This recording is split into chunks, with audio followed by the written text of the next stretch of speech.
Hej, čaute všetci cooloví ľudia, zdravím vás Lukáš a vítajte pri tomto krátkom random vlogu.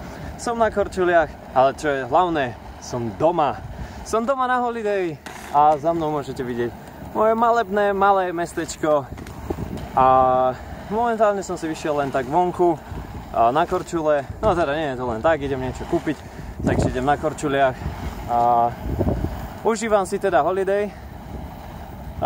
Čo by som také povedal, no je to riadna zmena, no proste, tak sa pozrite za mňa, tam je len pole, pár domov, a zase máme vojenskú leteckú základňu, však tak bývam na Sliači, no a to trošku úplne iné ako Londýn, kde je cez 700 autobusov, čo ste mohli vidieť v minulom vlogu.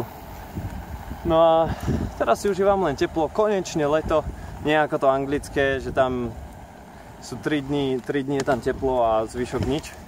No ale tu bude dneska horúco, teraz je len 10:30 a už je teplo, takže to je paráda. Konečne si užívam leto, ako sa patrí. Dneska budem doma s rodinkou opekať, takže jej, užívam naplno holiday, ale budem natáčať aj nejaké videá a vlogy. Najbližší vlog bude asi zo Siaf, takže to si nenechajte ujsť, na to sa mega teším, ako už viete, lietadlá sa mi páčia. Takže budeme na Siaf a potom uvidíme, no necháme sa prekvapiť. Sú nejaké videá naplánované, tak uvidíme, čo sa podarí stihnúť za prázdniny, lebo mám to celkom dosť plné, takže uvidíme.